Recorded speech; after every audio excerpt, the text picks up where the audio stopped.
Yes, my darling viewer. Yes, my darling. Here we are at it again. Nyongera okwaniriza ko Omumbejja w'emitima's voice pod. Webali kujja, webali kutwegattako. Nga bwe twasuubiza nti mukwano gwange ng'ennaku z'omwezi 29 April tusaba okulula ebintu ebirungi ebikwatagana ne emotional healing, mental wellness, spiritual growth, soul healing, empowerment, and transformation. Basically, all about our mind, body, and soul. Kakati mukwano, nkwaniriza nate ko Omumbejja w'emitima's voice podcast. Ekisookera ddala nkwebaza okutwala omukisa guno. Munange n'onyiga subscription button otukoze obulungi obutagambika. Webale nnyo, webalire ddala kunyiga kapeesa ako akali mu langi emmyufu akaliko subscribe. Gwe sweetheart abadde tannaba kunyiga kapeesa ako, mbadde nkusaba okanyige kubanga ensonga ze twogerako zikwatagana nnyo n'obulamu bwaffe, ku lw'obulungi bwaffe mu maaso eyo, ku lw'obwongo obulungi, ku lw'omwoyo omulungi na butya bwe tuyinza okukwatagana ennyo n'omwoyo gwaffe. Kakati nno olunaku lwa leero natera mukwano gwange njagala okukujjukiza nti okusinziira ku kunoonyereza kwe nkoze ng'Omumbejja w'emitima, emitima n'emyoyo mingi nnyo ensangi zino egisusse okumenyeka. Bangi muntuukirira mu inbox yange nga muyagala services zange ez'enjawulo, mujja mukaaba, omuntu alina obuzibu bwe buti, ono alina bwe buti, ono alina ekimunyiga, naye nga munayo oluusi ogenda n'omubuuza kyavudde ku ki nga ne ansa ekyamazima tagirina. Kakati nno nenkizuula nti ekiviiriddeko emitima n'emyoyo emingi egisusse okumenyeka ensangi zino, munnange ekimu ku bireetedde embeera eno okuba bw'eti oba okufaananako nga bw'efaananye si kirala wabula ffe ffennyini. Ffe ffennyini bwe butamanya kusoma bubonero mu bantu abamu. Abantu abasinga ku ffe tetumanyidde ddala kutunuulira bantu bannaffe, kubasoma tuti, kubeetegereza, kulaba ki kye bagezaako okugamba. Obubonero mu bantu bannaffe abatwetoolodde ekyamazima butulemedde ddala okuba nga twekenneenya n'okuba nga tubusoma okubuggyamu ekyenjawulo oba oliawo ekiyinza okutuyamba nga tusinziira ku bikolwa byabwe n'enneeyisa yaabwe. Buli omu ku ffe yeeyisa mu ngeri ya njawulo, buli omu ku ffe yeeyisa bubwe, buli omu ku ffe wa njawulo ku munne.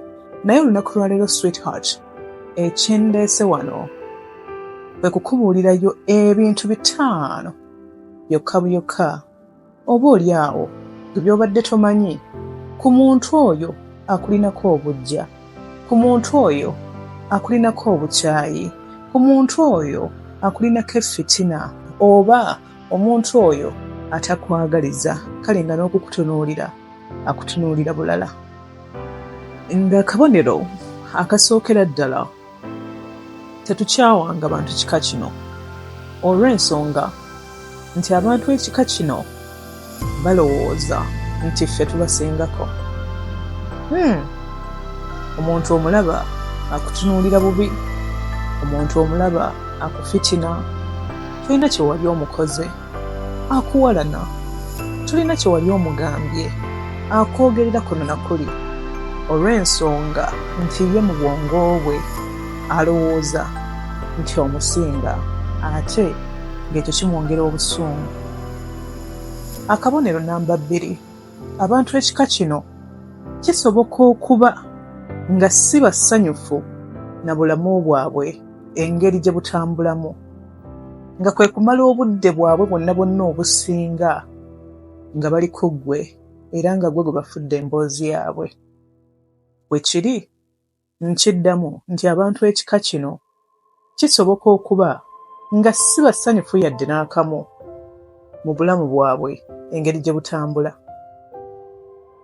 nga kwe kumala obudde obusinga bwonna bwonna ng'emboozi gye banyumya yeetoololera awo ku ggwe weka, olw'ensonga kye nasoose okugamba balowooza nti obasingako. Akabonero namba 3, bajja kulabawo enkyukakyuka mu mbeera zo gye bali nga bakulabira ddala gundi akyuse, takyatuliko, takyali munnaffe, takyatufaako. Naye ate tebajja kuzuula neeyisa yaabwe yakuleetera kukyuka. Ekyo kyo tebajja kizuula. Nti omuntu bw'ati tajja kufaayo ku kiki kyakuleetera kubeera otyo, ku kiki kyakuleetera kubejjako, wabula ye ajja kulabawo enkyukakyuka mu mbeera zo mangu ddala. Akabonero nnamba 4 ak'abantu bano abafaananako bwe bati, abakulinako obujja, abakulinako effitina, abakulinako obukyayi era abatakwagaliza kalungi. Abantu bano bulijjo bambala kakookolo. Akakookolo nno akatali keereere, wabula nga bambala akakookolo ak'omukwano ogw'ekimmemmette, naye nga munda mu bo tebatwagaliza kalungi konna, nga tebatwagalizangako yadde ekirungi n'ekimu kiti. Yeetegereze, tunuulira abantu abakwetoolodde. Abantu bano ojja kubazuula, ojja kubalaba. Yongera kusoma signs, soma ebikolwa, soma feesi z'abantu, soma endabika yaabwe nga boogerako gy'oli. Akabonero kange akasembayo ku kika ky'abantu bano be njogerako olunaku lwa leero, abakyatulemye okusoma mu ndabika yaabwe n'ebikolwa byabwe nga kw'otadde n'empisa yaabwe, fe kitukyankalanya mentally, ekituleetedde n'okulumwa ennyo mu myoyo ne mu mitima. Embeera z'abantu moodule eno yendabirwamu eyolesa obunkenke kwe bali, babeera ku bunkenke. They are not stable. Eva omuntu omulaba ng'ali ku pressure. Na buli butyo tweyongere nnyo mu maaso okukola bye tuteekeddwa okulabika nga tukola, ng'abantu ekika kino tetubafuddeeko. Their opinions don't matter at all. Balina endowooza zaabwe za njawulo ku zaffe, naffe tulina endowooza za njawulo.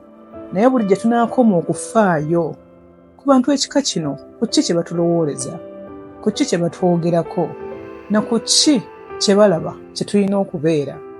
Mwanattu, tukyalumwa nnyo emitima, gikyamenyeka nnyo, emyoyo gyaffe kwe kuggweeramu ddala essuubi.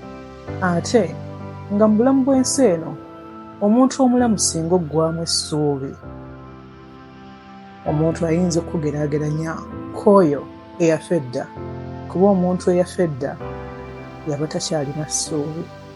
Kaakati nno okwewala okumenyeka emitima n'emyoyo n'okulumwa ebituleetedde embeera efaananako bw'eti ey'okunyigirizibwa, ey'okunyolwa, ey'ennyiike n'obulamu bwaffe okuba nga tebusigadde kye kimu. Nsaba tweyigirize nnyo okusoma ku bubonero mu bantu, tweyigirize okwetegereza abantu abatwetoolodde ne be twetoolodde nga tusinziira ku bikolwa byabwe n'enneeyisa yaabwe. Nze Omumbejja w'emitima era Omumbejja w'obutonde bw'ensi, Nakiwewa Irene, empaka yange akeeke, Miss Heartbreak like the soul healer. Nyongera okukwaniriza ku Omumbejja w'emitima's voice podcast. Mukwano, subscribinga ku channel yaffe.